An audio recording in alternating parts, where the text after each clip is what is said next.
মানুষের সম্পদ অন্যায়ভাবে আত্মসাৎ করা, এই 4 অপরাধ। জুলুম করা, আল্লাহর রাস্তায় বাধা দেওয়া, সুদের অর্থ গ্রহণ করা, অন্যের সম্পদ অন্যায়ভাবে আত্মসাৎ করা। সুদ চিনেননি, শুনছেননি কোনোদিন?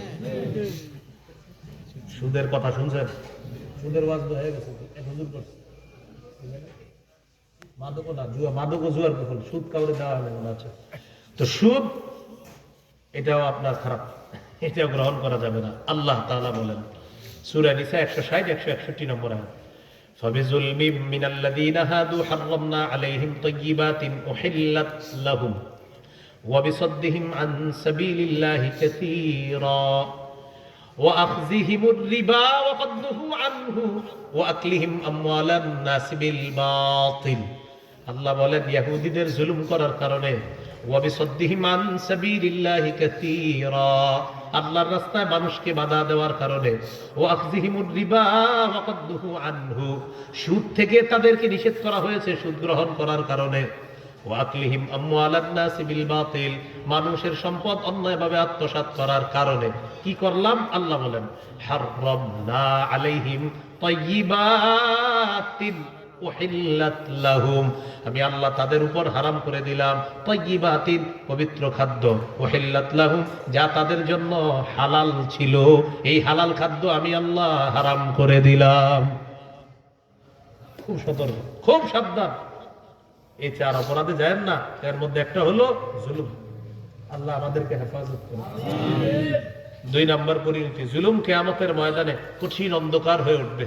সহিহ বুখারী 2447 নম্বর হাদিস, قال رسول الله صلى الله عليه وسلم الظلم ظلمات يوم القيامة, জুলুম কিয়ামতের ময়দানে ঘোর অন্ধকার হয়ে পড়বে। 3 নম্বর, দুনিয়াতে যারা মানুষের উপর অন্যায়ভাবে শাস্তি প্রয়োগ করে, যেমন আপনি একজনের সূর্যের দিকে দাঁড় করায় রাখলেন, এইভাবে তাকায় দিছে, বেড়া অপরাধ কি? কোনো অপরাধ নাই, এমনি খাড় করায় রাখছে, এই যে অপরাধ করলেন। একটা মানুষকে নিরপরাধ আপনি ধরে নিয়ে গেলেন কোথাও, নিয়ে তারে আন্তাজি মারতেছেন ইচ্ছা মতো, নিরপরাধ বলে। এই নিরপরাধ মানুষটাকে যে আপনি মানলেন, সহিহ মুসলিমের 2613 নম্বর হাদিস।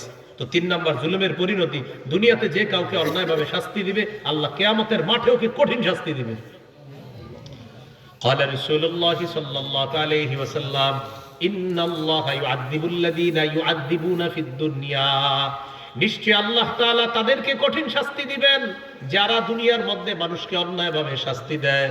আল্লাহ তাদেরকে কঠিন শাস্তি দিবে যারা মানুষকে দুনিয়াতে অন্যায়ভাবে কঠিন শাস্তি দেয়। এই হলো 3 নম্বর পরিণতি। 4 নাম্বারটা বলতে হবে আমার সাথে, বলেন। জুলুম করে কেউ যদি 1 বিঘত পরিমাণ সম্পদ আত্মসাৎ করে, 1 বিঘত জমি আর কি আপনি আত্মসাৎ করছেন, জুলুম 1 বিঘত, শুধু 1 বিঘত, বলেন কিয়ামতের মাঠে তার গলায় 7 তবক জমিন ঝুলিয়ে দেওয়া হবে। তাহলে জুলুম করে 1 বিঘত সম্পদ, ভয়াবহ পরিণতি হবে 7 তবক জমিন তার গলায় ঝুলিয়ে দেওয়া। নাও তোমার কত জমিন লাগবে, নাও, আল্লাহ দিয়ে দিবে আমাদের। সহিহ বুখারী 2453 নম্বর হাদিস, قال رسول الله صلى الله عليه وسلم من ظلم قيد شبر من الارض توبقه يوم القيامه من 7 أرضنا, কোন ব্যক্তি যদি দুনিয়াতে কারো 1 বিঘত পরিমাণ সম্পদ অন্যায়ভাবে আত্মসাৎ করে, কিয়ামতের ময়দানে তার গলায় 7 তবক জমিন ঝুলিয়ে দেওয়া হবে। নাউজুবিল্লাহ।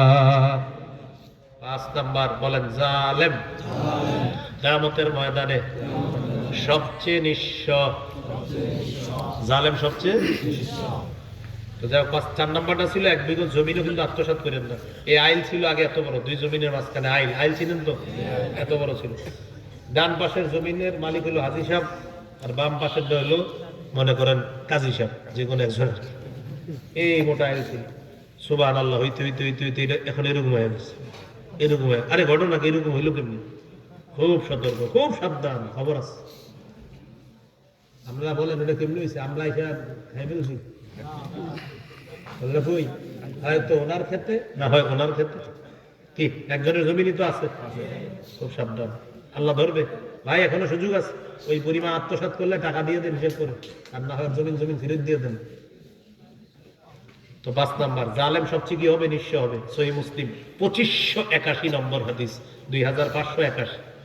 قال رسول الله صلى الله عليه وسلم أتدرون ما المفلس নবীজি বললেন তোমরা কি জানো নিঃস্বকে? সাহাবীরা বললেন আল মুফলিসু ফিনা মান লা দিরহাম লাহু ওয়ালা মাতা, হুজুর যার স্বর্ণ রূপা নাই, যার টাকা পয়সা নাই, ঘর বাড়ি নাই, সেই হলো নিঃস্ব।